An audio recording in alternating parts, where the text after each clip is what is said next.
Hey there everybody, welcome back to my channel Boomy Reactions. For those of you who are new, my name's Boomy and thank you for watching my lovelies. Now today guys, we're going to be watching another Wendigoon video, 2 in 1 week. Oh my gosh, you're spoiling me.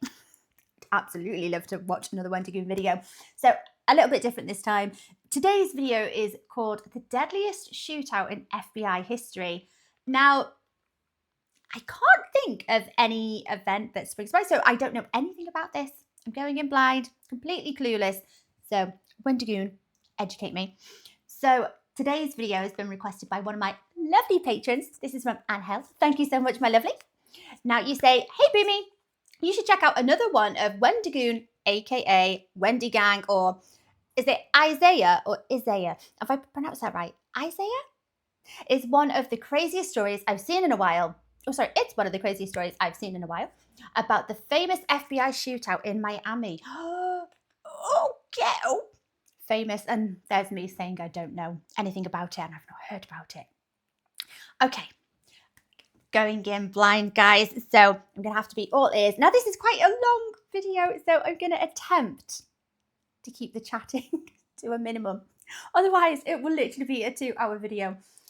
I can't make any promises. You know what I'm like. It's just but I'll try.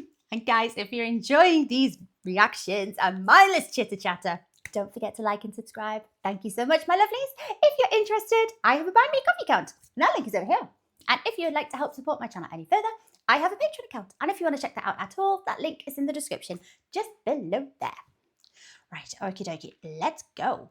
On April the 11th, 1986, the deadliest shootout in FBI history would take place. In the course of 5 minutes, over 140 shots would be fired, 4 people would be dead, and law enforcement would be changed forever. Hello, everybody. Today we will be talking about the 1986 Miami-Dade shootout. Now, the part everyone remembers about this case is the shootout itself, and don't worry, we're going to get to that.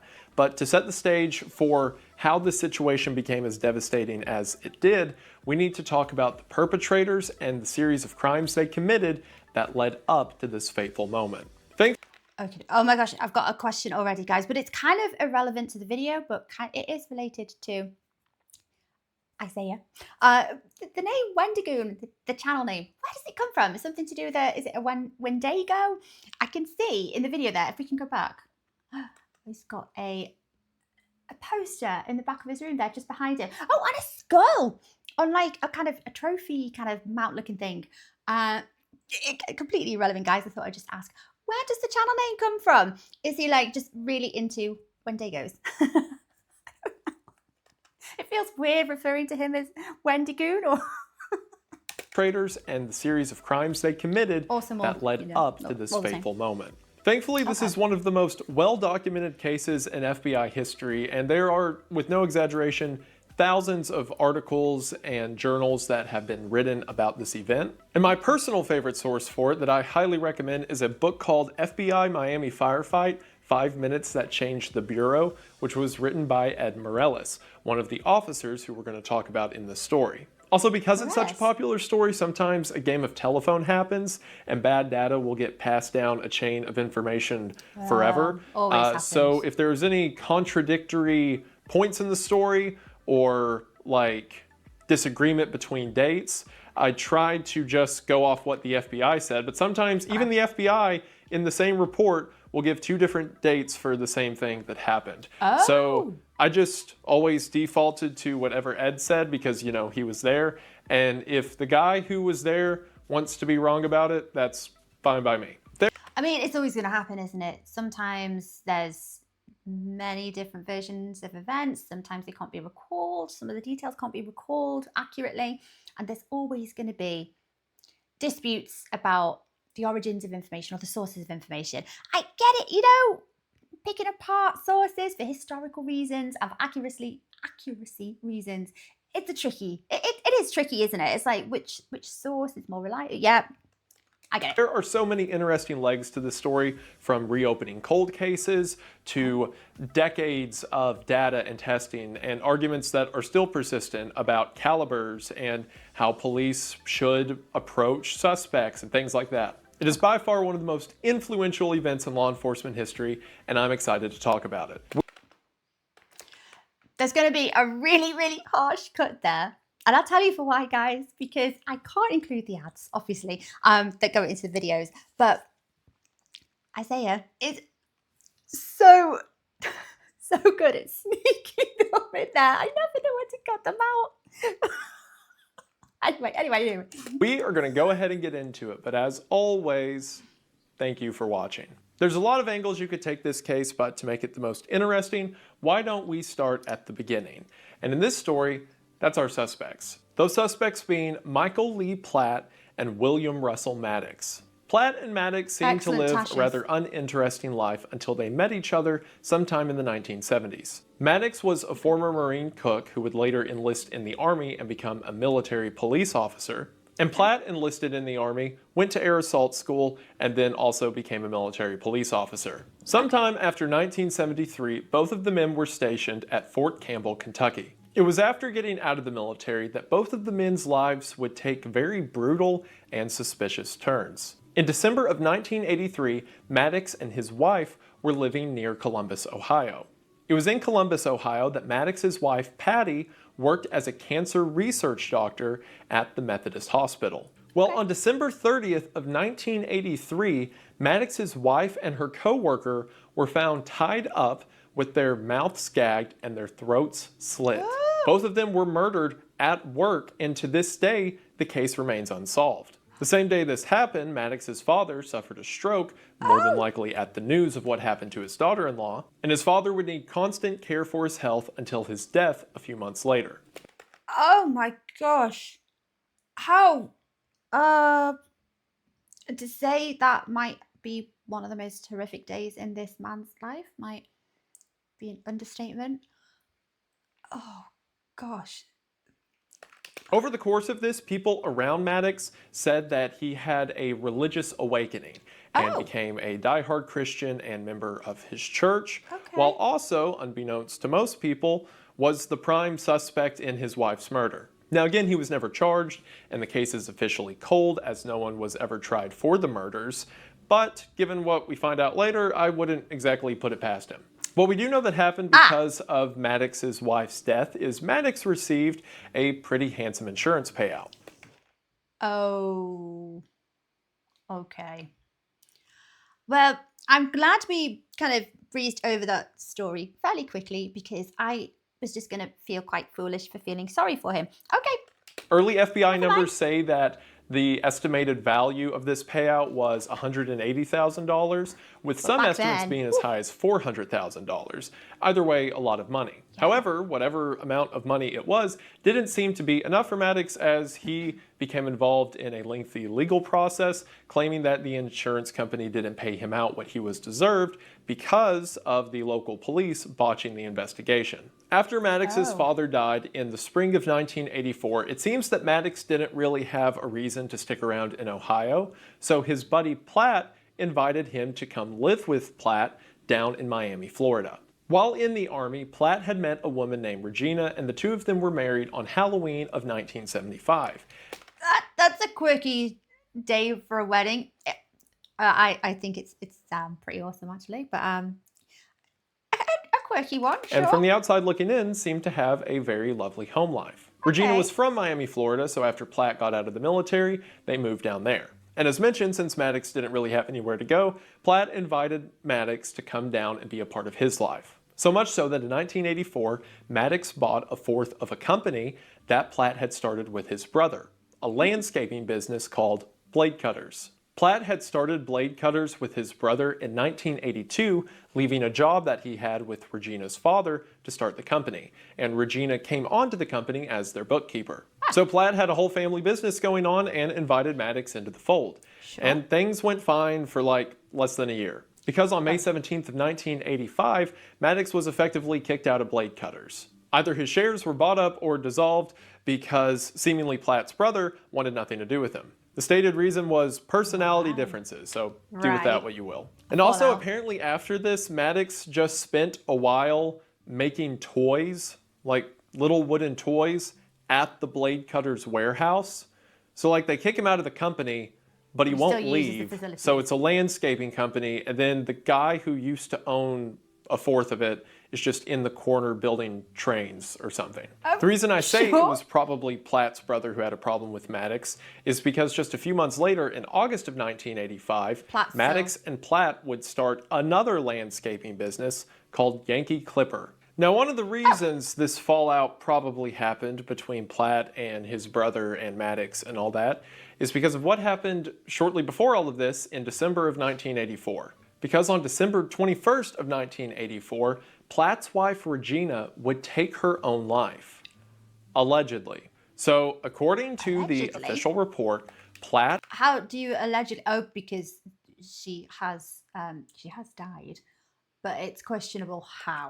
Was in another room of his house when Regina took a shotgun and fired it into her mouth. There were no signs of a struggle. There was never any evidence to imply that it was forceful or Regina didn't act alone. However, what made people suspicious is several people around Platt had made comments to the effect that they were worried about Regina's safety around Platt leading up to this event. According to the FBI, there were allegations that Platt had been having an affair with a waitress up until October of 1984 that lasted for like a year. So the official narrative at the time was just that maybe Regina got word of that and couldn't live with the depression it put her under. But friends of Regina would later recount that Regina had came to them in the weeks before her death saying that she was afraid Platt was going to kill her. And one of Platt's friends would later say that Platt had said something to the effect of, "I'm just mad she killed herself because I wanted to do it." What?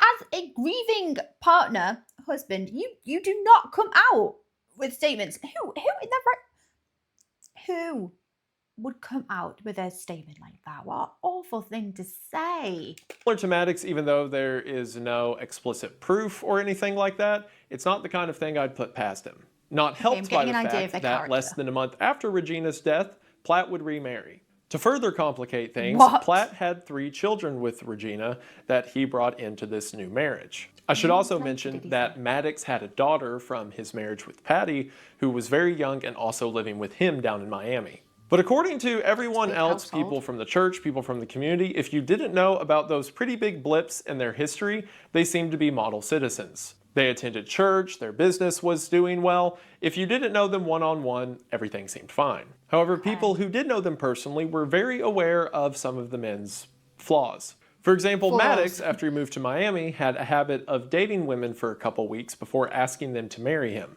He eventually married one woman who stayed with him for 2 weeks before they separated, and she would later go on to refer to him as a, quote, monster. And a love bomber, by the sound of it. In their short time together, she also became pregnant with his child, and after the child was born, he wanted nothing to do with it. Also in 1985, people who knew Maddox personally said that a lot of the conversations he would have always bordered on the morbid, something to do with death or leaving things behind after you die. And he would also say cryptic things, like he has a warehouse with Platt where they keep vehicles and weapons for their secret missions, which only later would people find out what that might mean.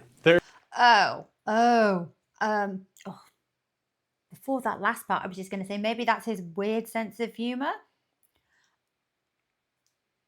Okay. Also, I was thinking if your wife had passed away, presumably from no, it was the other wife, wasn't it? So if your wife had passed away, maybe that's why there's a bit of a fascination with the morbid. I mean, it doesn't instantly make you a psycho. I would say I have, a bit of a morbid interest in things. But, the levels, definitely. There's also a couple of stories involving the 2 men that aren't explicitly confirmed, but they're too weird not to mention. Okay, go on. For one, there is a story that got passed around in local papers and rumors from people who knew the 2 men that while Regina was still alive, Platt would apparently encourage her to sleep with Maddox. I don't know how true that is. Typically after, people do a really bad thing, everyone who ever knew them came out of the woodwork to talk about all these evil boogeyman stories that may or may not be real. Again, it's not like I'd put it past him. That just seems like a really weird, side project. people people have weird fetishes. I don't think it instantly labels him a killer. To each their own, you know. Which, if that is true, that certainly adds to the reason why Regina might have done the thing that she did. And another really weird story about them that the details can't be 100% confirmed, but at least some of it is real, is the story around a guy named Earl Burnett. So Earl Burnett had a business where he would sell people vending machines. And then for some reason in 1985, Platt and Maddox bought 10 vending machines. I have no idea what they were going to do with those, but they did it. And then according to the staff room in the landscaping company, don't want one, don't need to, we need 10. Platt and Maddox, the vending machines were faulty. So they send the vending machines back to Burnett. Burnett says that the vending machines were fine when he sent them, so the two men must have broken them and then sent them back in order to get a refund. Apparently, the two men were so mad about this that in June of 1985, they drove to Lincoln, Nebraska. And that is not up for debate. Both the men as well as Burnett say that they went to Lincoln, Nebraska in June of 1985 to get their money back from Burnett. Burnett says they did this by showing up at his house at like 7 in the morning and then acting like they had guns in their coat pocket, ordered him to get in the car. Now, according to Platt and Maddox, they just wanted to talk about their refund, and either way, the three men ended up going to breakfast at a local restaurant. What? It's just getting weirder.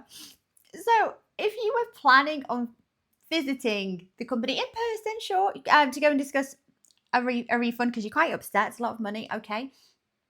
Why would you drive? They must have had to have been driving early hours of the morning for quite some distance, right? How long would that drive have been? And then you all end up going for some breakfast. While they're there, there are police officers eating in the restaurant, to which Burnett runs over to them and begins to scream that the two men he is eating with are going to kill him.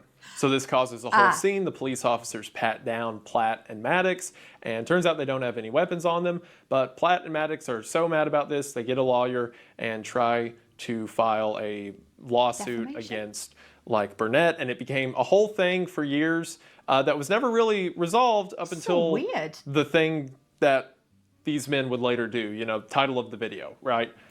Which had to be really weird for Burnett because I'm sure everyone thought he was crazy.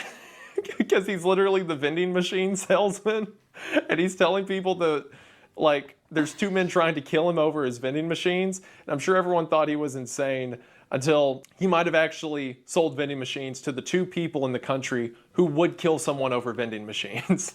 I think it sounds crazy at first, but if maybe the context is important. So maybe it was a bit of a bit of a scam. Why you'd order that many vending machines? Maybe they had been short of cash, so they decided, no, we're going to recoup some of our money. And remember that big purchase of 10 vending machines?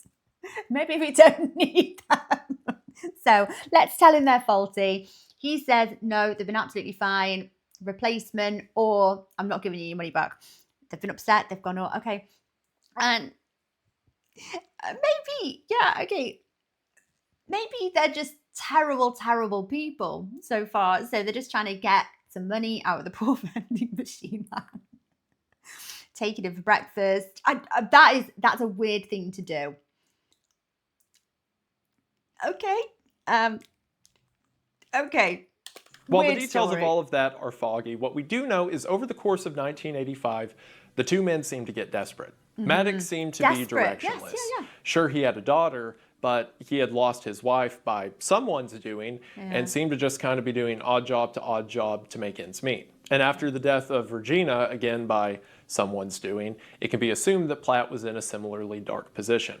Either way, it seems that over the course of 1985, the two men had developed a want for more and devaluation of human life. And if there was ever a market to have that opinion, it was Miami in the 1980s. And it seemed that the greatest way to get rich fast, if you don't care about people, was bank robbery. According to Ed Morales, in the year leading up to the Miami-Dade shootout, there was a bank robbery in Miami, or a bank truck robbery, every day, with some days having as many as 5 robberies. Miami is the one place in the country that can give LA a run for its money when it comes to high crime. So perhaps one day one of the guys read the paper or turned on the news and got an idea of how they were going to get rich quick and how they were going to step on a lot of people to do it. That is a recurring theme so far. We're like, what, 20, 15 minutes into the video, and already we have this sense, this idea that these men are pretty desperate for money. They're going to go to quite extreme lengths just to recoup some of their finances, or just go from one money-making thing to another. Okay. The first act of violence that we know the 2 men committed was on October the 4th of 1985. It was on that date that a young man named Emilio Brill went out shooting in southwest Miami. There was this big rock pit off of a trailhead that people kind of used as just a dump site. So a bunch of local people knew it as a place you could go set up cans and shoot around for fun. It was on that date that a 25-year-old Emilio left his parents' house to go shooting at this dump outside of town. He drove away in his 1977 gold Chevy Monte Carlo and was never seen again. The next day, after his father couldn't find him the night before, his parents filed a missing persons report, but otherwise just had to wait. Now, this first robbery can't 100% be confirmed to be Platt and Maddox, but investigators believe it was just because of their MO and because afterwards people around them gave like reasoning to why this should be them. So we're going to assume it is for now. Only 5 days after Emilio went missing, on October the 9th, 1985, a Loomis Wells Fargo bank truck was parked in front of a Steak and Ale restaurant at 12:30 p.m. to get a money pickup. These bank trucks would make their round to various businesses that had excess in cash, and the bank truck would transport the money to the bank in order to make sure everything was safe and, you know, random people weren't getting robbed. The Wells Fargo truck consisted of a driver and a courier.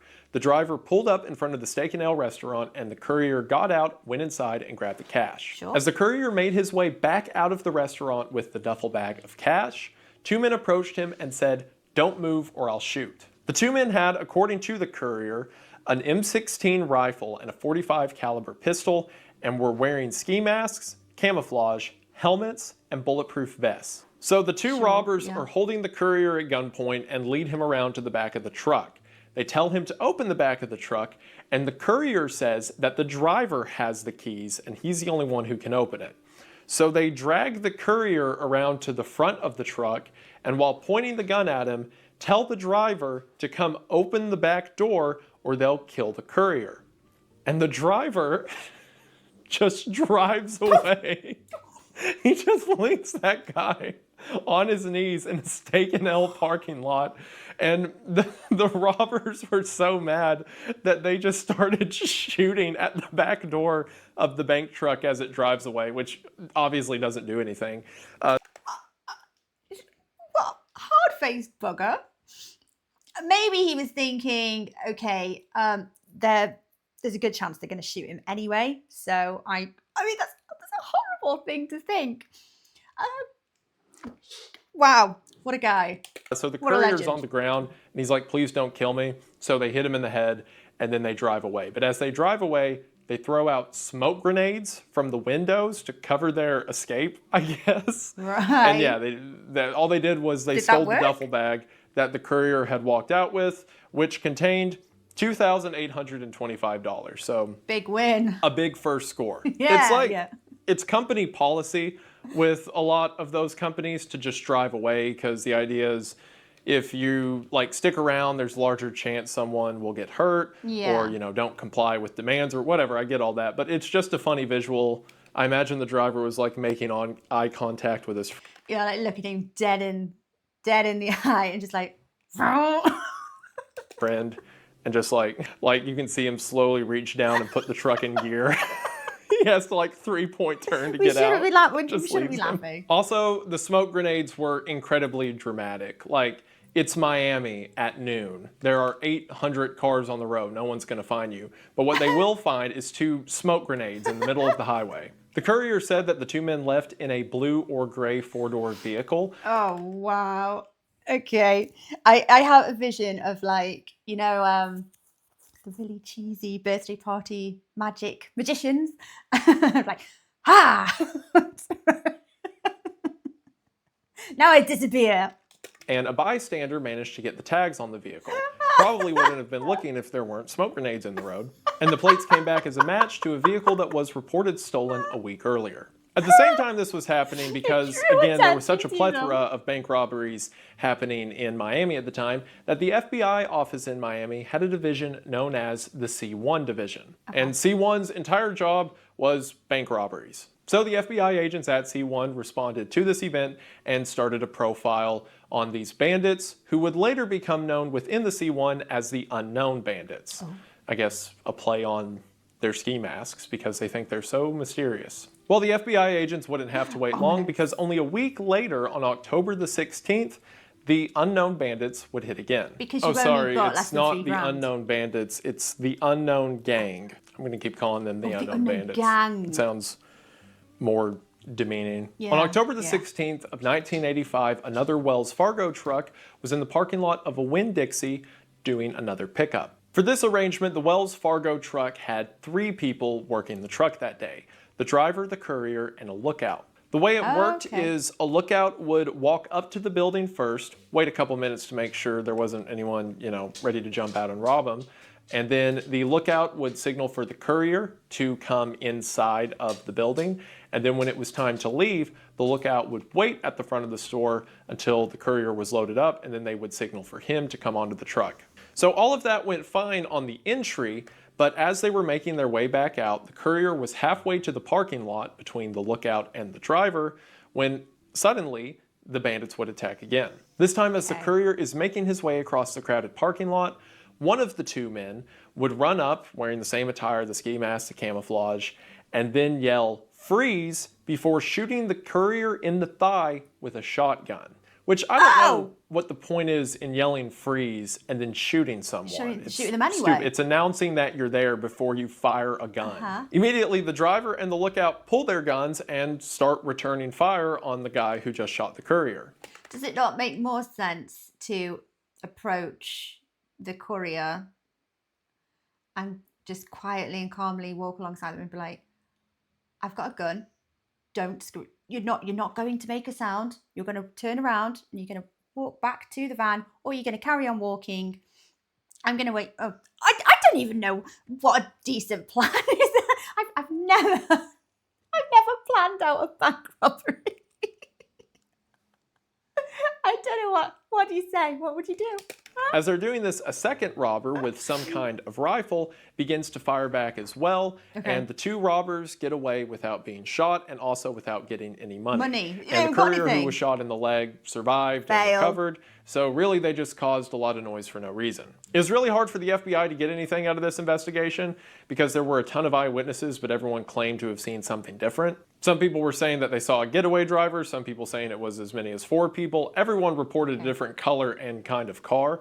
I think what happened is there were just several cars in the parking lot, so when the shooting happened, someone just saw like a car and assumed that had to be the car for some reason. Either way, it seems that the 2 were not happy about this botched robbery because they did another one the next day. And if you thought the Winn-Dixie bank robbery was stupid, this one is incredibly stupid. Oh, wow.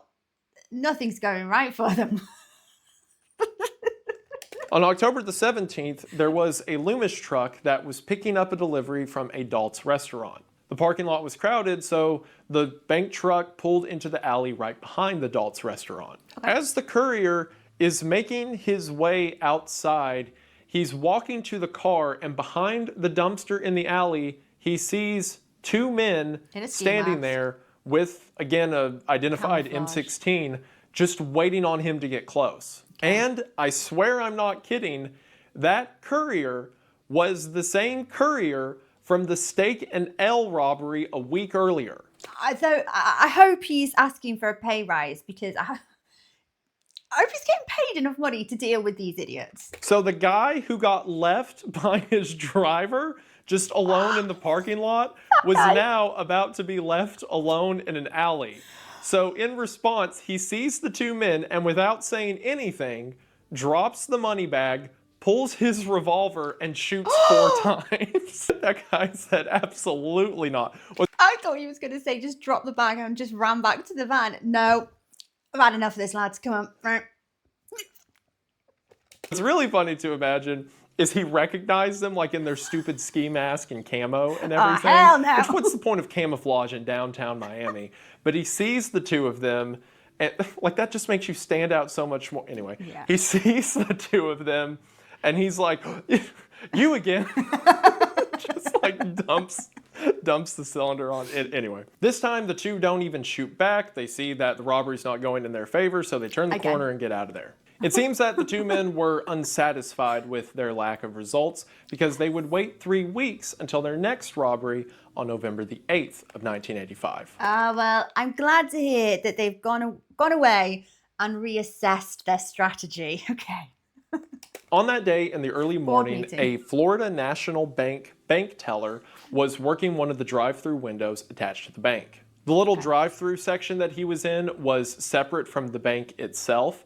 So when he ran out of money, he had to walk across the parking lot to go back inside of the bank to get more money for the teller stand. He grabbed $10,000 in cash and was being escorted by a guard back out to his teller post. As the two are walking back to the teller stand, they hear someone yell "freeze" and turn around to see the unknown bandits standing there, pointing again an M16 and a revolver at the two men. Was it immediately followed by a shot? Or do you think that they'd learned, maybe changed tactics and thought, you know, maybe when we tell them to freeze, we'll just wait and see, like, we'll let them freeze. They take the bag with the $10,000 and then demand for the teller to unlock his booth. The teller is so afraid and freaked out, and his hands are shaking so much that he breaks off the key to the booth inside of the lock. The robbers are upset by this and slap the teller in frustration and then get into a black 4-door vehicle and begin to drive away. The bank teller, like his nerves probably, like it saved the day. Excellent strategy from the teller here. However, as luck would have it, an off-duty police officer was in line for the drive-thru and saw all of this happen. He had his revolver with him and began to aim it at the two men through the windshield as they walked by. The robbers saw him pointing the pistol at them and raised their rifle, to which quickly the cop put the gun down. However, this didn't deter the cop because as soon as the men leave the parking lot, he leaves the line and begins to tail them through town. He does this for a few blocks before the two robbers stop the car in the road. One of them gets out, stands next to the back of the car, and points a rifle straight at the man, which is a pretty clear sign to stop following him. So this time the cop leaves, but in the process of telling them, he manages to get their plate number. This time when the C1 division responds to the robbery, this man is able to give a pretty detailed account of the suspect's ethnicity, build, relative weight. So perhaps the two robbers, after this event, figured that because they weren't willing to get violent and loud, they allowed some information about them to get out, which means they're just one step closer to getting caught. This is a mistake they would not let happen again. Because that same day, only 90 minutes after that robbery, they would rob another bank. About 18 blocks away at around noon, the two men would enter the Professional Savings Bank, and this time it was a more traditional takeover bank robbery. The two men went in with guns, started pointing them at people, telling everyone to get down, and demanding for a teller to take them to the safe. They were sporting the same rifle and revolver that were reported at the bank robbery 90 minutes earlier. One of the two men, and we don't know if this was Maddox or Platt, because again, they were wearing masks through this whole thing, but one of the two men hopped over the counter and told one of the tellers to take them to the Wells Fargo drop-off. It seemed that they had been casing out the bank and knew that earlier that morning, Wells Fargo had dropped off duffel bags of cash. After threatening to shoot employees, the vault was eventually unlocked, and the men left with 3 duffel bags of cash worth $41,469. Well, they got significantly more money than the last time. I mean, they get a gold star sticker for determination. You know, they're determined. They're going to keep trying. I think they might be getting slightly better at this profession, you know, maybe trial and error. And eyewitnesses said that the pair drove off in a gold Monte Carlo. And it seems that after this one, the two had finally successfully robbed a bank or bank-related thing the way that they planned to rob it. There was no not being able to get into the truck. There was no key breaking off in the teller stand or whatever. If you combine that with the $10,000 they took at the bank an hour and a half earlier, they had made over $50,000. And it seemed that this satisfied the two men to some degree because they wouldn't hit another bank for a couple months. However, it seemed that letting the cop tail them from the earlier job in November was still ringing in their ears. Because when they did rob a bank again on January the 10th, 1986, they were much more violent. At 10:30 a.m., a Brinks truck was performing a drop-off at a Continental Bank branch. The courier was standing at the back of the truck unloading bags of money when all of a sudden he was shot in the back. One of the two had ran up and shot the teller in the back with a shotgun, and as he laid on the ground, the other one walked over with his rifle and shot him twice more in the back. They grabbed the bags of money out of the back of the bank truck, threw them in the gold Monte Carlo, and drove away. Somehow, the courier was critically injured, but somehow he survived. Getting shot a lot and surviving is going to become a common theme as we continue through this story. Someone who was in the bank parking lot saw this go down and decided to tell the Monte Carlo as it left the bank. It followed the Monte Carlo to just a couple blocks down the road when the Monte Carlo parked in a Burger King parking lot, and the two men got out, took the money and weapons, got into a white Ford truck and drove away. Well, okay. I thought he was going to say they nipped into the drive-thru because they got a bit peckish. It doesn't sound out of character given these previous robberies, so I wouldn't be surprised. But no, they didn't. This investigation was pretty easy for the C1 because when they showed up to ask questions, this guy was like, yeah, they parked right there. So the FBI make their way over to the Burger King parking lot and investigate the Monte Carlo. While they weren't able to pull anything conclusively on prints, the inside of the car was pretty junked up, they were able to get information from the plates. As the plates were registered to Emilio Brielle's father, the boy who went missing on October 4th that I mentioned earlier. Initially, the police were suspicious of the Brielle family because the car was never reported stolen, so it didn't pop up in their system.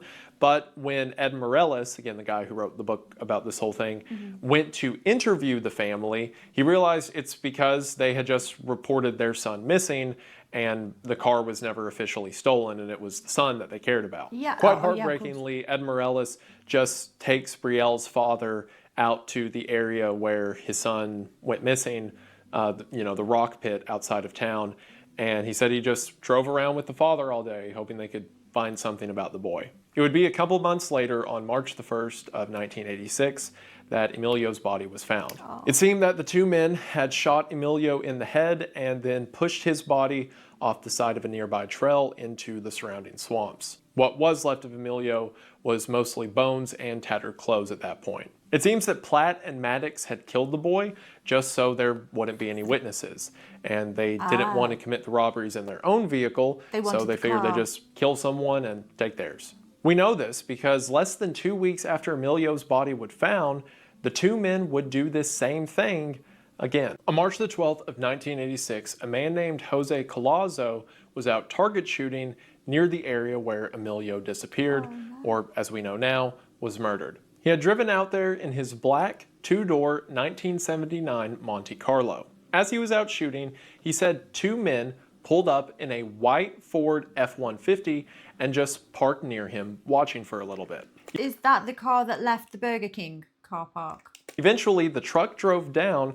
and the two men stepped out of the vehicle with weapons pointed at him. They took his keys and asked him if he was a cop for some reason before telling him to walk to a nearby pond. One of the two men ordered him to get down on his knees, and Jose, realizing where this was going, decided to fight back. As he went to turn, Jose was shot in the back and the arm before beginning a struggle for the rifle.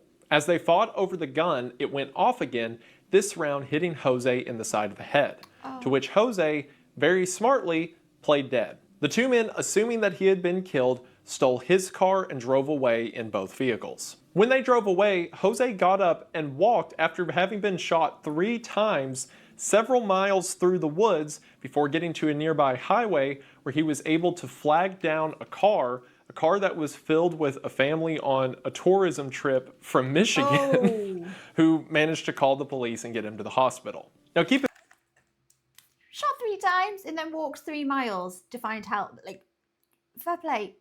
Made of hard stuff. Made of steel. in mind, at this point, there's no connection between the series of bank robberies and this guy being shot and left for dead outside of the city with his vehicle stolen.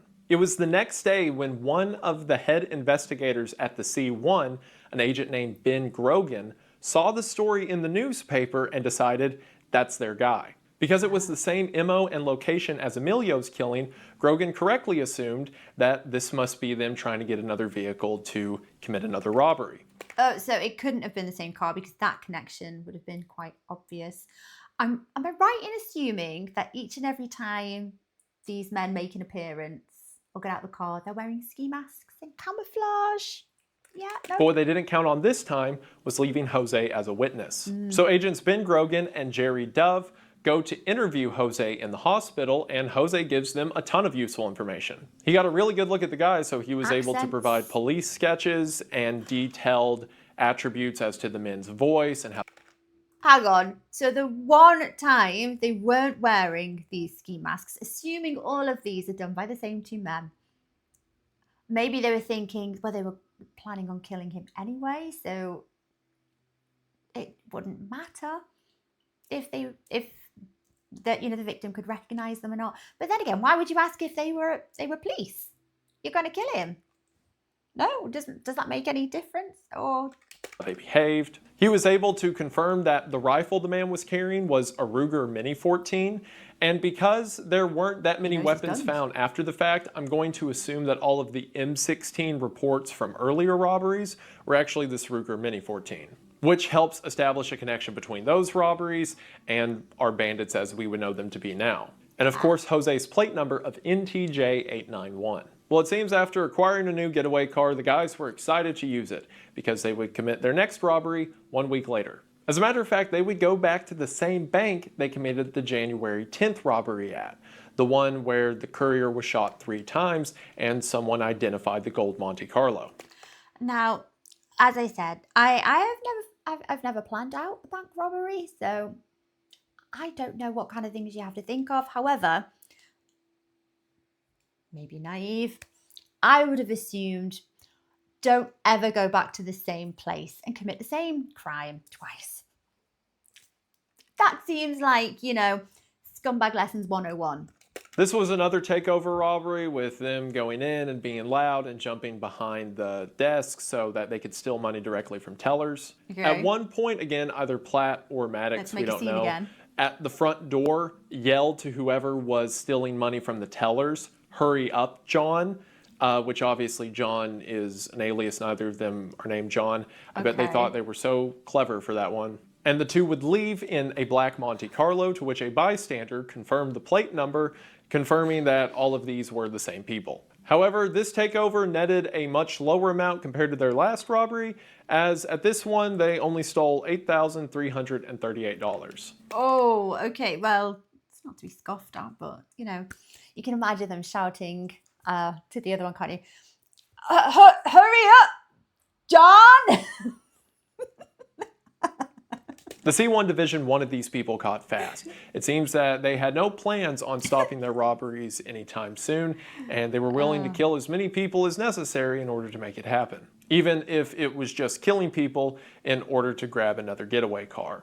Which, by the way, I was thinking about this reading on the case. It seems kind of counterintuitive to steal cars from people who have guns, right? Like, why would you go to a shooting range or an area people are shooting at in order to steal their car? Wouldn't you want to be somewhere where people are more defenseless? But then if they're planning on shooting that person, then it's probably good to go to an area that is already pre-established as having gunfire at it. Yeah, so the sound of the gunfire isn't really going to be unusual and alert other people. Double-edged sword. Or letting the person shoot for a little bit. Yeah. That way, if a bystander hears a gunshot, they won't think anything of it. Yeah. Anyway, C1 is doing everything they can to try to catch these guys. And one of the first things they do is simply driving around town looking for either the Monte Carlo and just writing down the license plate numbers of white Ford F-150s you see in suspicious places. The idea being, if you have a bunch of different plate numbers for white Ford F-150s, you can send them into the DMV, find out who that vehicle is registered to, and then you could show the images of those people in a lineup to Jose, who interacted with the men directly. So in late April, early March, the C1 division did this, but it would take some time for the report to come back from the DMV. At this point, the C1 division had established some commonality in the unknown bandits' banditry. They always hit banks on Friday, seemingly because that is when the money trucks made their drops. Okay. And the time between robberies would be shorter or longer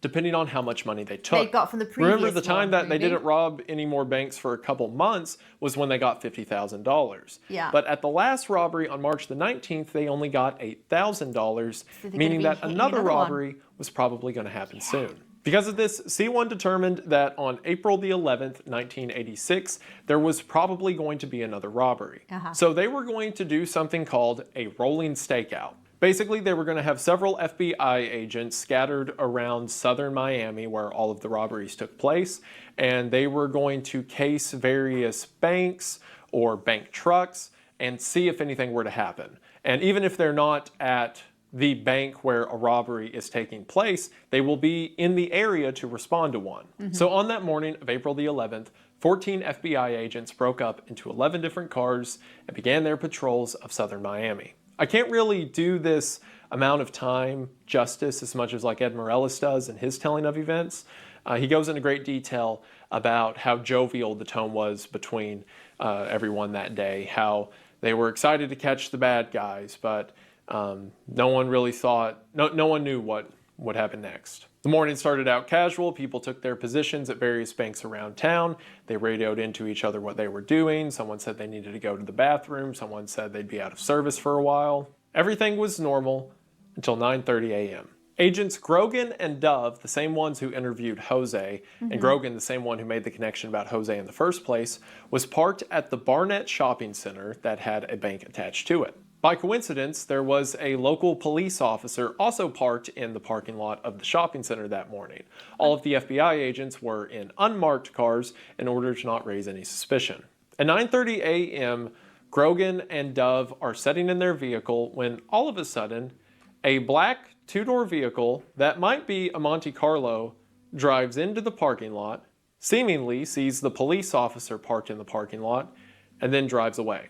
Dove and Grogan think, that's kind of weird, and decide to start tailing it. Yeah. They report to the other agents on the radio that they're following up on this lead, but again, as far as they know now, it's just a two-door black vehicle. Nothing conclusive yet. However, 1 minute later at 9:31 a.m., Grogan calls out that not only is it a two-door black Monte Carlo, but it has the same license plate. I cannot properly describe how stupid that is. Like, yes, they thought they left Jose for dead in the Everglades, sure, but at this point, the license plate had been plastered on newspapers, it had been plastered on the news, the FBI were throwing NTJ 891 out everywhere to try to get some lead. And for these guys who are so down to steal everything, can you not just like pull a license plate out off a car in a parking lot? Like, why is that where you draw the line? You'll shoot someone in the head, no problem, but you won't bring a Phillips head screwdriver, I guess. And that's another thing that annoys me so much.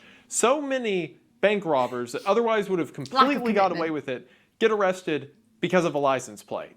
There was the one in, I think it's Tacoma, Washington, where like 4 Army Rangers, like these super well-trained guys, performed like a perfectly executed bank robbery. They were in and out in 2 minutes. It was going great, but they took the back license plate off of their car, but they didn't take the front one off. So someone ID'd the car, and then the police just drove to their house and arrested them. And there was that other one, what's her name? I mean, 101. It's quite amateur, isn't it? Like I say, I've not planned a bank robbery, but there are certain things that you'd think of before you know, the logistics of it. I mean, it still sounds like these chaps just mentioned earlier then with the perfect execution. These idiots could have probably done with learning from them. Maybe. Did they happen before Cowboy or after Bob. them? I think what was her real name? Peggy Jo Tallis. Yeah. She was a robber who the police didn't even know they were looking for a she for like months because she would do her robberies in a get-up to make her look like an old man. So the police thought they were looking for an old man, only to find out that it was a woman. And you know how they found out? Because she used her car with the plates on. Why are people okay with like I'll bring a gun, I'll shoot someone, but if you ask me to mess with like DMV regulations, that's my line in the sand. I thought he was going to say something like, she left a lipstick. How does that, you know, just something that sounds really, really sexist or something like that. You know, really, really committed. Had the deep voice when they went in to speak to people. Good outfit, and then just did something really, really daft. That's not related to it. I'll get back to the shootout, okay?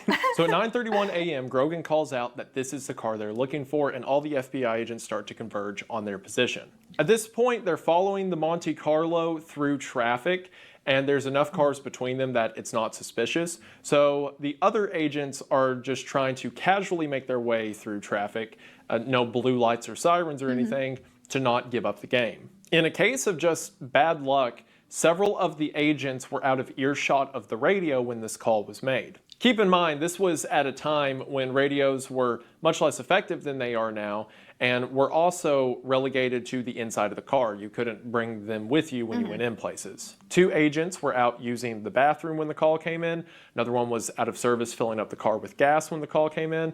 And another one was reporting to a bank telling them they're in the area if they see anything suspicious. So at the exact moment that the FBI needs as many people as they can on this, 4 vehicles are out of earshot. Oh, no. Eventually, 2 other FBI cars managed to get behind the Monte Carlo. I've already mentioned the one that Grogan and Dove is driving that is the closest to the Monte Carlo. But then second behind Grogan and Dove is a car with Hanton and Morellis in it, and then behind them is a car with Agent Manazzi in it. So the 3 FBI vehicles are tailing the Monte Carlo, and it's not really sure what Maddox and Platt were thinking at this time. Maybe they saw the cop car and were just calling off the robbery for the day, or maybe they were driving to another bank. Who knows? But eventually, the Monte Carlo starts to make its way into less and less crowded roadways until 3 pristine vehicles following them at every turn starts to become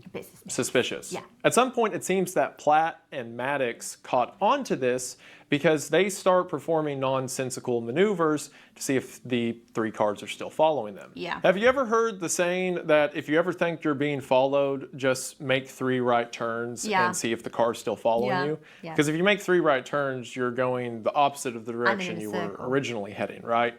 So the Monte Carlo does that. It makes 3 right turns. And the FBI agents, knowing that they look suspicious, can't bear to let the car get away. Because think about it, right? They don't know anything about who the unknown bandits are in the Monte Carlo. They don't know their names. They don't have any data about them. They just know that they're willing to kill a lot of people, and that is definitely them in the car. Yeah. So even if you look suspicious, even if you give yourself away, you can't afford to let these guys get away because who knows who they'll kill again. Yes. The Monte Carlo starts driving real slow, and then the 3 FBI agents behind them have to start driving real slow. I mean, at that point, would it not make more sense for the FBI agents to get in communication with each other and just say, I think they've figured it out, they're onto us. 2 cars far behind, trail off, turn, or, you know, the car in front, I'm going to turn left, you guys, or, you know, just one of you keep following them. That, I mean, is there a reason why you shouldn't do that? And it's eventually apparent to everyone that the jig is up. Agent McNeil, who was catching up to them, just so happened to be driving the other direction of the convoy and said that as he drove by, he saw the passenger of the vehicle loading up a rifle. Ooh. And given everything that the FBI knows about these guys, it is very unlikely that they will go away quietly. So then the FBI has to ask themselves another question. If this is going to be a gunfight, where do we want it to happen at? Because South Miami is a very crowded area. There is a huge chance of catching someone in the crossfire. Eventually, the Monte Carlo turns onto 82nd Avenue in southern Miami. It's hard to see now because the area's been developed so much more since then. But at the time, this was a much more relatively sparse area compared to the streets around it. A few streets to the east and you had a large neighborhood that had a school. And to the west, you had a very busy highway. There's no telling what the men in the Monte Carlo would do if they got desperate. And the FBI knew it was now or never. They began to communicate this to each other over the radio, saying things like, now's the time, we have to go, let's do it, until finally Ben Grogan said over the radio, take them, felony car stop, let's do it. And Grogan threw the blue light into the dash of his unmarked car and initiated a traffic stop. As he does this, Grogan pulls the car all the way around to get in front of the Monte Carlo, and Hanton, seeing his play, pulls into the left lane, getting on the left side of the Monte Carlo, meaning now the vehicle is boxed in and can only drive off the road or stop. The Monte Carlo takes the third option and begins to speed up, hitting Grogan's car and trying to slam Hanton's car out of the way. This keeps up for a few seconds until Minozzi, seeing the play the other FBI agents are doing, speeds his car up that was previously third in line and rams the back of the Monte Carlo. This has the intended effect of causing the Monte Carlo to lose control, but because Hanton and the Monte Carlo were like hitting each other from the left and right, when the Monte Carlo gets knocked out of the way, it causes Hanton to lose control. And his car with Morales and Hanton veers off and runs into the concrete wall of a nearby substation.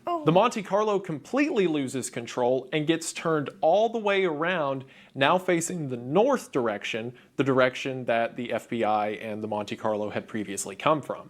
This gives the bandits a clear shot because now all of the FBI vehicles are to the south, and there is a wide open way to get onto the highway to the north and make an escape. Minozzi sees this and is determined to not let the men get away, so he uses the only thing at his disposal, the car he's driving, and rams it full speed into the side of the Monte Carlo. This pushes the car all the way across the road and through the driveway of a house off 82nd Avenue, where it stops by hitting a car parked in someone's driveway. Minozzi, coming out of the haze of the wreck he just caused, sees the door of the Monte Carlo open and a shotgun barrel stick out, while a rifle barrel from the passenger seat aims over the driver's seat, pointed directly at him. Minozzi panics and quickly throws open the door to get out of the way, and as he does, the first shots of the shootout are fired at 9:35 a.m.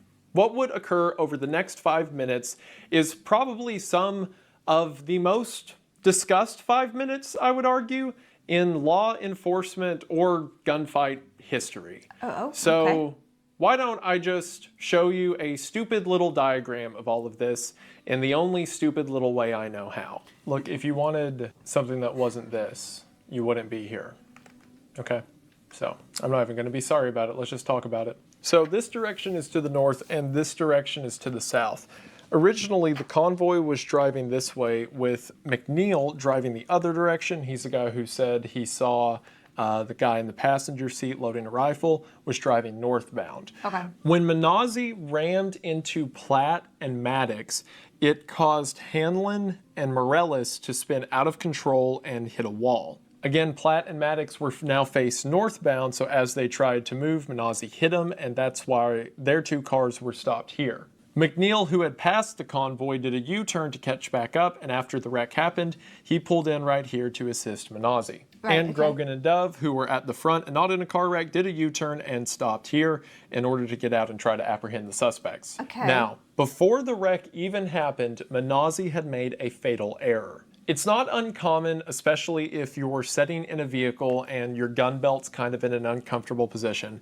It's not uncommon if you're expecting to use it to take the gun out and set it somewhere in the car. Sure. However, Manasseh had done that, not expecting himself to get into a car wreck. To get hit. When they were originally driving this way and Manasseh hit Platt and Maddox from the rear end, as he made contact, it jarred his passenger door open and the gun flew in that direction. Okay. So Manasseh thought that his gun had flew out of the car when in reality it was just wedged between the passenger seat and the door. That's probably one of the reasons that Manasseh made the charge when he did. He didn't have a gun to stop these guys anymore, so he just used the car. Right, okay.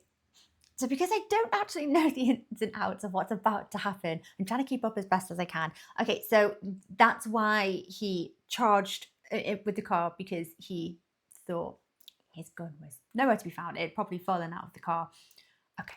Everyone came to a stop at 12201 Southwest 82nd Avenue, which I'll show actual demonstrations and street view and stuff like that here now, so you can understand where my visions come from. As mentioned earlier, Manasseh saw the driver door open and a shotgun point towards Grogan and Dove. Over the driver's shoulder, he saw someone else point a rifle directly at him, and being unarmed, he had no other option than to open the driver door and roll out of the vehicle. From what we know now, Maddox was driving and Platts was in the passenger seat. As Manasseh rolls out of the car, Platts fires at him. Now, initially, Manasseh thought he had been hit by a shotgun blast in the back, but what had actually happened is one of the .223 rounds from Platt's Mini 14 rifle had fractured across the steel of Manasseh's vehicle and had hit him in a scatter across the back. A lot of the stuff I'm going to describe is going to be very scattered, but what you have to understand is all of this happened incredibly fast. If I'm describing one person or set of events and you're like, well, what's the other guy doing during this time?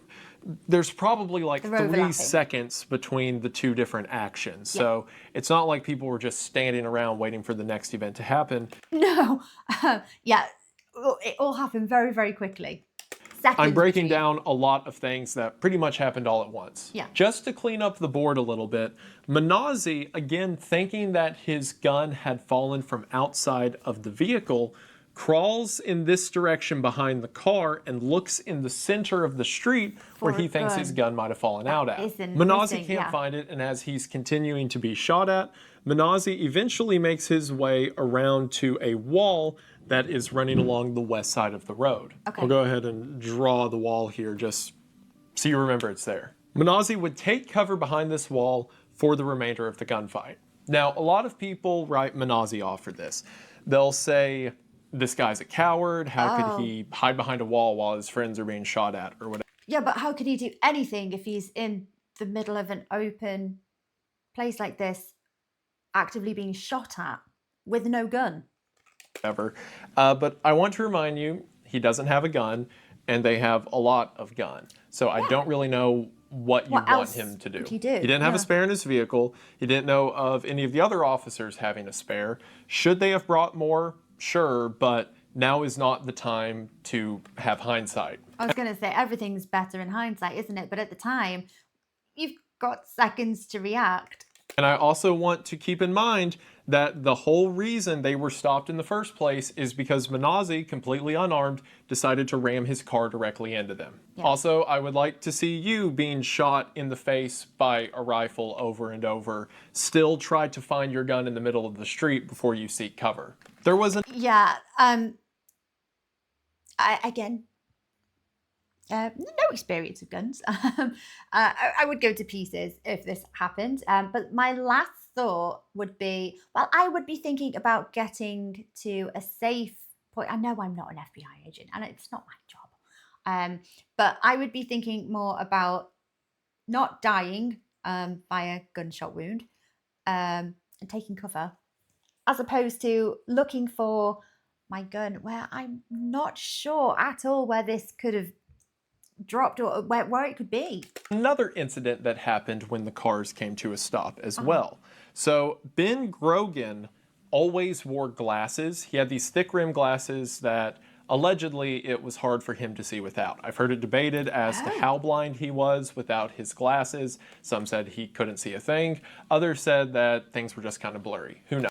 Hey, I used to have very, very, very bad short-sightedness. I had laser eye surgery to correct it years ago. But I think I had a relatively strong prescription, and everything looks like a Monet painting. It's blurred. You can't make out anything. That's a real problem. But either way, when the car slammed to a stop, Ben's glasses flew off of his face. Being unable to recover them, Grogan and Dove step out of the vehicle, and Grogan yells, "FBI, you're under arrest." At the same time this is happening, McNeil moves up to Mazzazzi's car to give him cover as Mazzazzi makes his way to the wall. At the same time this is happening, Morellis and Hanlon move up to help their boys. Hanlon makes his way over to Grogan and Dove, while Morellis moves over to help McNeil. Keep in mind there are gunshots flying in the midst of all of this, and about 20 seconds has passed, maybe 15, a very short amount of time. McNeil is laying over the hood of the car, shooting his revolver, but he is laying so close to the hood that he has to hold the revolver sideways as he fires 4 shots. And if you're wondering why it was pressed so hard into the hood, keep in mind that Platt is still firing rifle rounds in his direction. Morellis gets over to the back of McNeil's car, and as he turns the corner, he sees that McNeil is firing at the top of the hood. Where's that shotgun at? Morellis has his gun trained around the front of Maddox and Platt's vehicle, but as he turns the corner, he sees that he's aiming right at McNeil. Not wanting to accidentally fire towards McNeil, Morellis lifts his gun like this for a moment. As soon as he does, a bullet flies from Platt's rifle directly towards Morellis' chest. However, because of the position he moved his arm into, the rifle round instead hits his arm, the bullet fracturing through his forearm and effectively mutilating it. Morellis... Oh, that's so much worse. I thought they were just going to say maybe the gun deflected it and it stopped him from, you know, a wound. No, thinks that he has run into the back of McNeil's truck because he's so hyped up and amped up from being in a gunfight that he's just running and then something stops him all at once, not realizing he's been shot. It wasn't until he fell to the ground and looked at his arm, something he would describe as a mangled piece of roadkill that he didn't even recognize as himself. So for the time being, Morellis is lying somewhere between McNeil and Mazzazzi's car, just almost dying. Because if his arm being decimated wasn't bad enough, a fragment round at some point sparks off the ground and hits him in the side of the head, injuring his temporal artery. It would be described that every time his heart pumped, blood would shoot 8 feet out the side of his head. So yeah, Morellis isn't doing so good, so we'll come back to him in a minute. Is that, do you think that's who the blood belonged to in the scene? When we saw an image of the scene, the crime scene, there was blood splattered all over a car bonnet. Oh, God. I should also mention Morellis was the only one here equipped with a shotgun. Everyone else had a handgun, either revolvers or a 9mm. It was also around this stage that 2 agents, Gilbert and Ron, had arrived from the northbound direction. The 2 of them were part of the stakeout and had just got to the meetup late. So they came and parked on this side of the road and provided covering fire throughout the rest of the shootout. And again, they're equipped with a revolver and a 9mm, so there's not a ton they can do to punch through the hull of the car, but you know, it's the thought that counts when it comes to support fire. Another reason they parked here where they did is because the only avenue of exit these 2 have is if they take off towards the neighborhood for the north. But there's no way the 2 of them could make a break for it without Gilbert and Ron seeing. So Platt is still in the passenger seat firing this direction, and as mentioned earlier, Maddox is in the driver's seat aiming backwards towards these 3. Ben Grogan, who mind you is at least partially blind during this whole thing because he lost his glasses, is credited as getting the first hit as one of his handgun rounds hits Maddox in the right hand.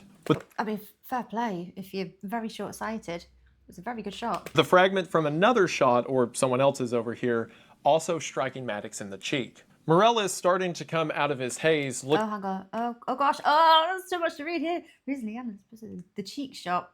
likely gave Maddox a serious break. Oh, okay. Over at his left arm, which at this point is attached by one strip of skin on his forearm. And in frustration and delirium, he throws the useless arm out of the way and grabs his shotgun, which is a problem because as a pump action, you kind of need, two hands to pump it, but he hasn't got that far yet. Platts eventually realizes they're going to die if they don't move quick, and also they are pushed too close against the car that is parked here to open the door. So Platts shatters the passenger window and begins to crawl out of it. As Platts is climbing out of the passenger window, facing away from the gunfight, Dove would fire a round that is probably the most debated shot in law enforcement history, if not just like defense shooting history ever. Dove, standing from about 15 yards out, fired a shot of his 9mm, which was shooting a 115 grain hollow point round. It's going over my head. Okay, we're going to talk very specific details about guns. I'm just, I'm going to look as though I'm like, yes, yeah. I don't understand anything to do with guns. Platts was pushing himself out of the window in a position similar to this. And Dove's round came and hit his right bicep before crossing over into his chest and lodging itself in his lung about 2 inches from his heart. Visibly, Platts winced at this and lost his footing for a second. This was a remarkable shot on a moving target from 15 yards in the midst of all the gunfight and confusion. And you would think, oh, someone shot in the chest like that should hypothetically be a kill shot. And you'd think that, wouldn't you? I mean, at the very least, enough to get him to quit shooting back, but again, we'll get to that. Platts stumbles his way over to the front of these cars and at some point is hit again in the thigh and in the foot. At the same time, the two agents over here see Platts getting out and fire more shots to him, one of them hitting him in the right arm and in the chest. The right arm, it would later be found, severed his radial bone. At this point, Platts had fired so many shots from his Ruger Mini 14 that he needed to reload it, meaning he had fired all 30 rounds. And as they started shooting at him while he was mid-reload, he pulled his revolver and fired 3 shots towards them in order to buy time to reload his rifle. So, given the injuries he's already got, isn't that going to make reloading a bit difficult? Or, again, I'm not pretending I know what I'm talking about with guns. I don't, guys. But wouldn't you need 2 functioning hands, arms to do that? And now if he's had a shot through his bicep, isn't that going to impact what he can do using his hand? No. At this point, Platt has been hit 5 times, with one of them being a very severe injury, yet he's still going. We don't know when this happened because Maddox kind of disappears from the fight for a while, but at some point Maddox followed Platt's idea, realizing that was the only way out of the car, and Maddox crawled out of the car as well. For now, we'll just assume that he's hunkered down in here somewhere. At some point a little earlier in the fight, when McNeil was firing his revolver sideways over the hood of the car, one of Platt's rounds struck him between the pointer and middle finger. The rifle round ripped through the top of his hand, and for anyone else, this would mean losing your gun. But according to Morales, McNeil was shot, jerked his hand back, looked at his hand for a second, and then switched over to his left hand as he attempted to reload and keep shooting. It's at this point... Wow. Is it Maddox? I mean, it looks like those cars are parked quite tightly close together. That's why no one can open the door. So can he fit in between these cars? McNeil realizes he can't be useful trying to operate his revolver just left-handed because, reloads like that are kind of difficult. So he begins to make his way back to his car to get a shotgun out of the back. As McNeil makes his way over to his car, he is shot by Platt, and the round goes into his lung and damages his spine. McNeil falls to the ground, temporarily paralyzed, and for the rest of the gunfight, he would lay there in the street. Dove, to get more cover, because there's not a ton of cover on the right side of this vehicle, in line with them, Dove moves over to the left side of the vehicle where Grogan is. Hanlon said he never saw Dove move around the back of the car, And because it's not really realistic for him to move around the front of the car, Dove probably crawled through the car itself to get over to the left-hand side. Okay. Around the same time that McNeil was hit, Platt would fire a couple rounds that seriously injured Dove and Grogan. Dove especially, who was shot in the hip, was unable to move for the rest of the gunfight. There's another factor happening here that isn't really accounted for yet. So in the midst of the smoke from the cars colliding with each other and all of the gun smoke that is now floating up in the air, plus the fact that they are facing the east in the morning, so the sun is rising here. Yes. All of the agents on this side, particularly... Is it not 9:30 in the morning? I mean, the sun's going to already have risen. It's going to be fairly, not high up in the sky, but it's not going to be too low. Would it, to blind you, really? Particularly the two that are providing support fire from up here can't see anything. They can make out Platt's when he moved around to the front of the car, but for all of this angle, it was a very sunny day in Miami. Okay, yeah. It's just like a blaze of orange, and what they can see is gun smoke. So at some point, these two lose sight of Platt, and they have no idea where he went. The first person who saw where Platt went would be Hanlon, who poked his head out to the right to see that Platt was walking straight towards him. Platt is walking along this line as he shoots and hits Hanlon in the hand, causing Hanlon to lose his weapon. At this point, Platt has how many gunshot injuries? How many? Like 5? Like, is there 2 or 3 bullets in his lungs, in his chest? He's been hit in the arm.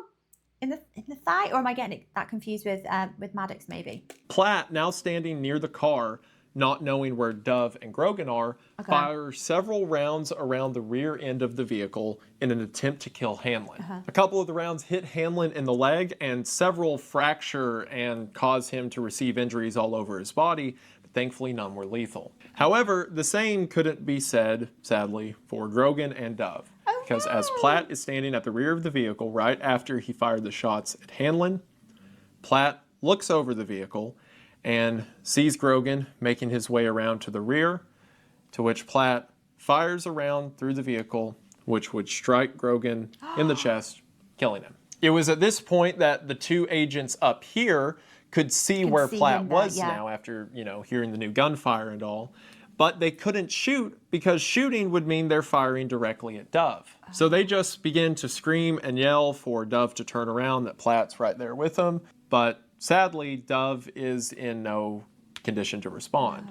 Not only has he been hit in the hip, but as the crime scene would later reveal, his gun had been shot as well. So Platt, assuming Hanlon dead and knowing Grogan dead, moves all the way around to this side of the vehicle to find Dove facing the other direction, again thinking that they're still over here. And a lot of people will hear that and be like, oh, we couldn't hear the gunshot happen right here. Normally, like, stories from people in gunfights, they get zoned out, they can't really hear anything, they can't really gauge distance and stuff like that. It's not far-fetched to believe he wouldn't have realized Platt was standing over here, especially considering the condition he was in, having been shot in the hip. And when Platt moved around the vehicle, Dove was bent over his handgun, trying to take out the magazine to try to get the weapon operating, but again, the gun was shot, so it wasn't happening. So Platt moved behind Dove and shot him twice in the head, executing him. Another factor that happened in the midst of all this that also factored in as to why these two probably had trouble seeing where Platt was and all that is at least twice in the midst of this gunfight, 2 civilian vehicles just drove through. I'm not kidding. This doesn't really do it justice because, like, I'm making everything purposefully big so that you can see it on a diagram, but like you can see in a picture how there was like excess road over to the left. Right. In the middle of the gunfight with bullets flying, with people literally lying dead in the street. Like they no self-awareness. Like, I have to get to work on time. Yeah. So you just what goes through their head? Like, you can see there's cars, crashed. That you're going to struggle to get through your side of the road, surely, and you wouldn't just drive past that carnage. If anything, you know, maybe turn around and go the other way if you really don't want to get involved. But I think most people would, you know, at least slow down to kind of gauge the situation and think, oh, is someone hurt? And then if you heard gunfire, you probably should think, no, okay, I'm going to phone the police. Actually, would you have had a cell phone? Or yeah, just clear the area. That was happening. And probably partially contributed to the reason that they lost track of Platt in the midst of all this. Oh, a couple minutes have passed now since the gunfight had started, and Morales was starting to come to his senses. So at this point, Morales was still over here kind of at the back of McNeil's vehicle, and he saw Platt standing over here in the midst of the carnage. And Morales didn't know who was alive, who was dead. Yeah. He just saw Platt and knew the score probably wasn't great for these guys. So Morales took his shotgun and he laid it on the ground underneath McNeil's vehicle and fired it one-handed. And it turns out that the buckshot he fired out of the shotgun hit Platt in both of his feet. However, Platt, who has now been hit at least 7 times, if not 8 times at this point, flinches a little bit and just keeps walking. Morales, to get a better view, it's like the Terminator, crawls around more to the front of McNeil's vehicle and notices that not only is Platt at the car now, but Maddox is as well. And as a matter of fact, Maddox is sitting in the passenger seat of the car as Platt has moved to sit in the car himself. And Morales puts 2 and 2 together and figures out, oh, they're trying to drive away. Because think about it, Platt and Maddox can't run on foot, especially not when they're bleeding out and there's cops everywhere. This car's too far away, and they can't get to these cars because of these two. So the only car that still has a way to get out is Ben Grogan's car. And even though Hanlon is still alive on the ground, he probably wouldn't be if Platt manages to start it up and back the car over, which would be the only way he could get out of here. Morales realizes that he has to do something.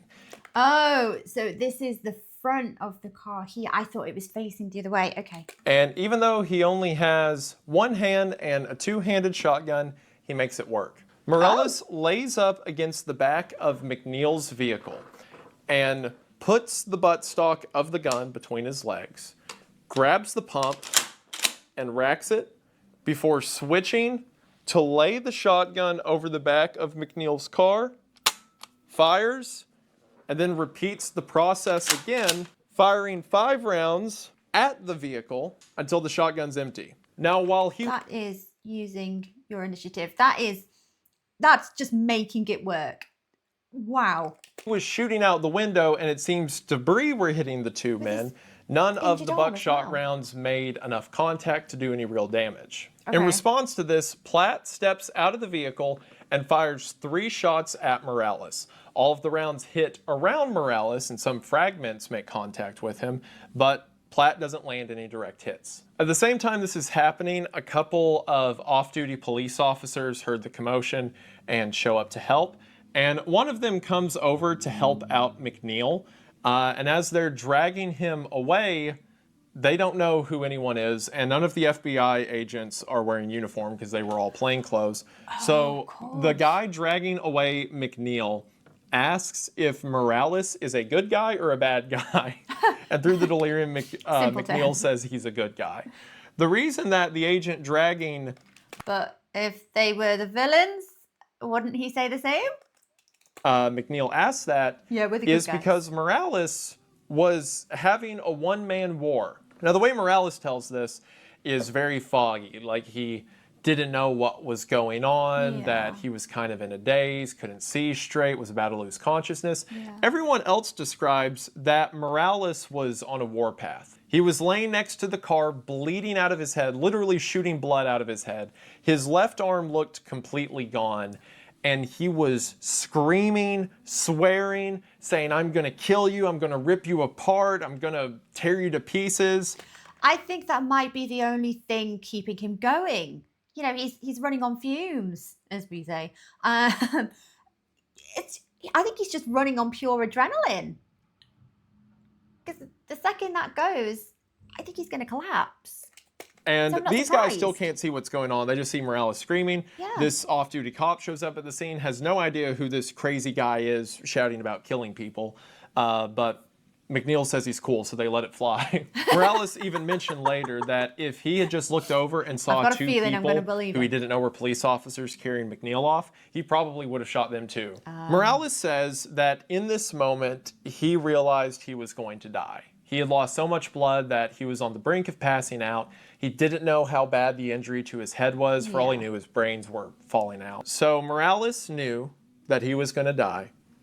And in the last seconds of life that he had left, he decided that he is taking Platt and Maddox with him. This is perfect timing because at this point, Maddox has been hit in enough arteries that he is becoming very groggy and starting to come out of it. And despite all of Platt's rage and this murder tirade he went on, it seems he is getting a bit more sluggish as well. And especially because Platt thinks that he just took care of Morales, now's the perfect time. So Morales stands up, pulls his revolver, and aims a shot directly at Maddox. He fires, and it seems to be a miss. So Morales says to himself, oh, I just have to walk closer. So just in the open, he fires again, about 8 yards from the car.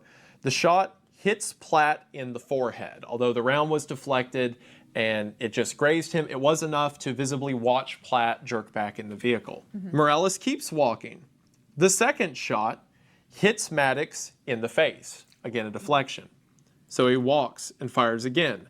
The next shot hits Maddox in the face. He walks and fires again. The next shot hit Maddox in the face, this one going through his skull, killing him.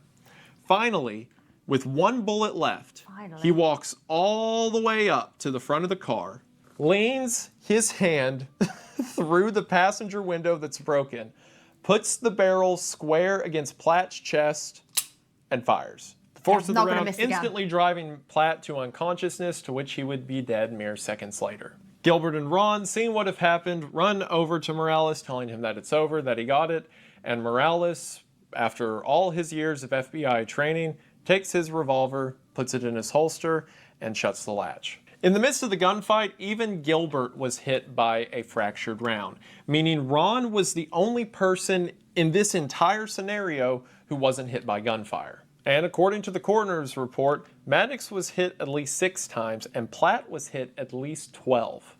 And did it just say there that it was confirmed neither had any trace of drugs in their system? Okay. Thankfully, McNeil's paralysis was only temporary. While he did suffer damage to his spine, he was able to walk again. Other than Dove and Grogan, all the FBI agents survived. How was the and with the bullet that killed Platt and the symbolic holstering of Morales' revolver, the shootout ended at 9:40 a.m. after just 5 minutes. In those 5 minutes, direct estimates aren't known because of the helicopters that landed and all of the EMS crews that came in, but based on shell casings, anywhere from 140 to 150 rounds were fired. And considering that out of 10 people, 9 had to seek medical aid, the situation had a 90% casualty rate. It's easy to see why this is a situation that changed the FBI and law enforcement forever, and with good reason. With this, the murderous rage of Platt and Maddox finally came to an end, but it extracted a heavy toll as Grogan and Dove lay dead with them. Near the end of the shootout, there were hundreds of responders from They looked very young as well. They couldn't have been that old. EMS, fire, and police crews around the area, and as soon as it was declared safe, they immediately rushed in and began providing aid. Miraculously, Morales would actually not lose his left arm. It would take years of surgery and therapy to get there, but eventually he regained the use of his left arm. Because of his spinal damage, McNeil would suffer pretty persistent pain throughout the rest of his life, and quite tragically would die in 2004 of esophageal cancer. Quite tragically, he might have known about the cancer earlier had the spot the tumor developed in not been the same area that he was already experiencing back pain, so he didn't recognize it until it was too late. Tragically, the DMV inquiry that Grogan had made previously, if you'll remember when he had the agents drive around and collect the license plate numbers of various F-150 trucks, tragically, that report was waiting on his desk on the morning of April the 11th. Oh, no. And it turns out in that report that one of the license plates that Agent Hanlon had written down, just by coincidence, was Maddox's white Ford F-150. So who knows if that would have changed anything, right? Who knows if they would have found that picture and passed that along to Jose to confirm that this was their guy or not. Who knows if that would have changed anything, if it could have changed anything. But it might have. And it was tragic that Grogan would never make his way back to that desk again. And despite only one of the officers, Ron Reisner, not being injured that day, everyone made a full recovery. The events of that day have been and will continue to be debated probably forever. This caused massive re-evaluation of FBI equipment and procedures. And one of the most talked about points from all of this is the shot Jerry Dove took that went into the lung of Platt. Why are there so many details about this that are like so hotly debated? Do people insist that maybe some of the agents should have done things differently, or what is it? What's the debate over? An autopsy would later confirm that when that bullet went into Platt's lung, for all intents and purposes, Platt was dead. Blood was rapidly filling up inside of his lung, and realistically, he had maybe 6-7 minutes to live before he killed over.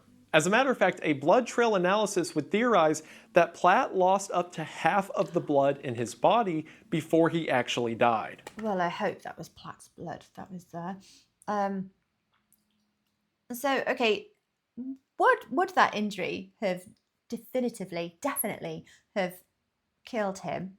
Because he lasted, I know we're talking about minutes, but he carried on going, didn't he? And then he sustained an awful lot more injuries. But a punctured lung, how long can you survive with that? So this caused a really big debate within law enforcement. Okay. How dead is dead enough? How dead Because is dead? even if that shot effectively killed him, keep in mind, no one was dead when that shot was fired, meaning the dead man had enough time to kill 2 agents. Yeah. This has led to years of debates in research and development departments. Stop him quick enough. How do we make a bullet that effectively eliminates a threat? How much stopping power can we realistically put into a bullet? The years of development that would follow this would lead to the production of the .40 Smith & Wesson cartridge, which to this day, to my knowledge, is still the primary round used by pretty much every law enforcement agency in the United States. Now, I'm sure Wendigoon is going to tell us why, but again, I come from a culture that we don't really have any experience with guns. So what is it about this cartridge which would make it so much more lethal than the standard bullets that were used by law enforcement? Comparing that to the 9mm round, it's not a ton of difference, but enough to justify however many billions of dollars we spent on this. According to the FBI, the ballistic difference was pertinent enough that it required the United States switch over to it. And I'll leave the particulars about stopping power and what bullet's more effective and which bullet's the best for self-defense and blah, blah, blah. I'll leave that up to people who care far more than I do. But all I'll say that from the reading I know, and as this story should show, the best bullet to stop someone is another bullet. In most cases, if a shooting goes well, you never hear about it. Everything did the job that it was supposed to. But if a shooting goes wrong, then there needs to be a problem, regardless if the problem exists or not. I think it's very apparent at like 5 different points in this story that just because you think someone is dead doesn't mean they actually are. And where that was especially apparent is with all of the revolvers that the FBI had to use during the shootout. There was already a push happening to begin to give officers auto-loading pistols that worked off of magazines instead of old school, more traditional revolvers. And this was the kick in the pants to make that the standard. And from this, there was no department that began to continue to issue revolvers when things that could have 3-4 times the ammunition capacity were just as easy to carry. This changed officer training and how they conduct their drills. It changed like officers' requirements to wear body armor, the requirements around body armor itself. If there is a modern standard when it comes to use of force in law enforcement, it probably tracks its way back to the Miami shootout in some way. There was even pushback on the legal side through this. For a while, the Florida State Prosecutor's Office was threatening to file charges on Morales for excessive force, saying his final shots at point-blank range were unjustified. What? No. The man thought that he was going to die. He wanted to make sure that he got within a range that was, you know, there was going to be no question his shot was going to end them. What am I actually hearing? But I think given everything else we've seen in this case, I wouldn't be convinced these guys were dead unless they blew up. But eventually that matter was dropped, and all of the government reaction to this case was nothing but in favor of the agents involved. The FBI created the Medal of Valor to award Morales, and himself, as well as the agents who were killed, had buildings within the FBI's institution named after them, which eventually all of the agents who were there that day were given the Medal of Valor. The FBI would use this event for training in years to come, and even produced a educational documentary / informational video called Firefight, where they reenacted a lot of the events and had Morales provide like talking head interview segments for it. And it's really funny because this was years after the shootout. So Morales was working undercover at the time, so he couldn't show his face during the talking head segments.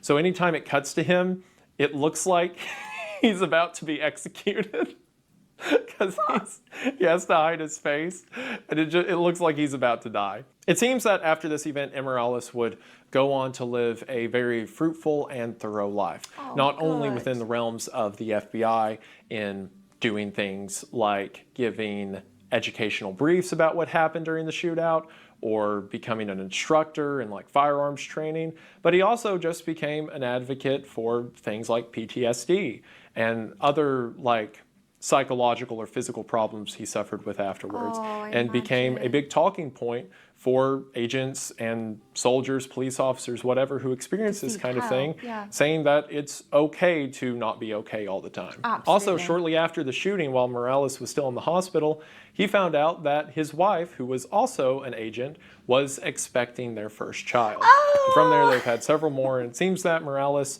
has made the most of the time that, against all odds, he was given. In a segment taken from the end of his book, Ed Morales says, John 15:13 says, "Greater love hath no man than this, that a man lay down his life for his friends." When a person lays down their life to save yours, you should not squander your life. The best way to honor the person who died for you is to live. To live your life to the fullest, not to squander it. I have tried to do that. There were a lot of things that went wrong in the Miami shootout, either that be unpreparedness or either that be just the ferocity of Platt and Maddox in their final moments.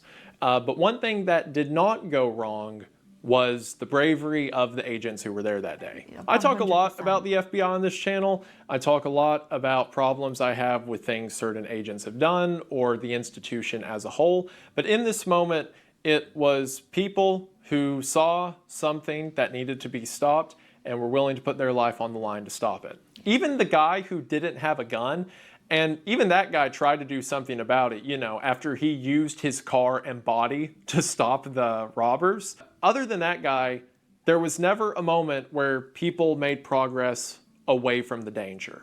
The whole time, it was them closing them. It was them making sure that if anyone got hurt, it was going to be them.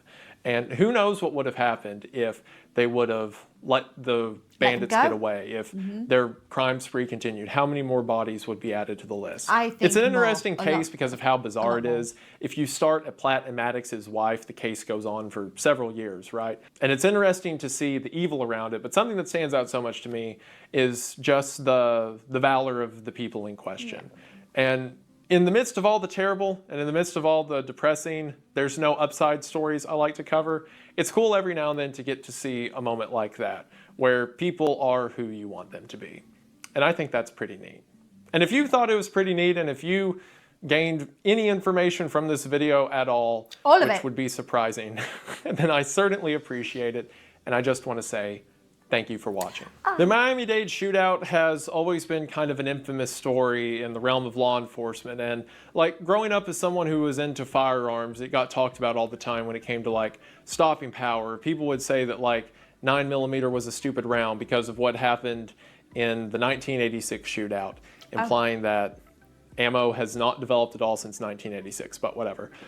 It's just always been a story I've been interested in, so it was fun to go down the rabbit hole, learn the specifics, and learn why this story has the reputation it does, which I think is well earned. But hopefully you enjoyed it.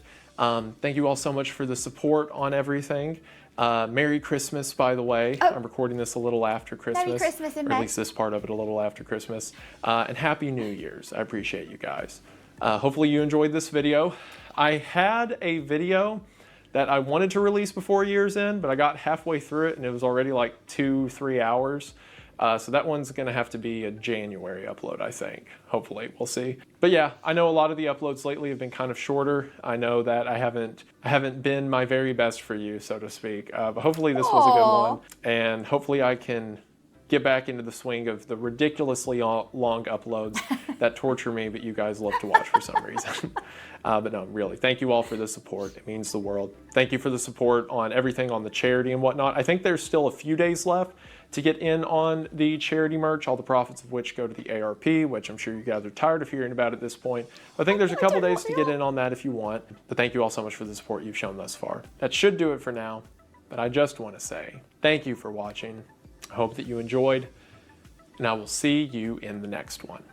See you in the next one. Bye! Bye! Show him some love, guys. Go ahead and like and subscribe. I'm loving these videos. I love going down the rabbit hole of these events that I've not even heard of, so it's all new to me, and then going into such great detail is so interesting. I am someone who likes to ponder the what ifs, the whys, and everything around things like this. So I think Wendigoon does an amazing job. So I, for one, am very grateful for the videos. Okay, what is so fiercely debated about the events that happened here? What is it? Is there just a handful of people that say, oh, this should have happened, why didn't they do this? If they did this, it wouldn't have escalated, it wouldn't have happened? What is it about this that's so contested, debated?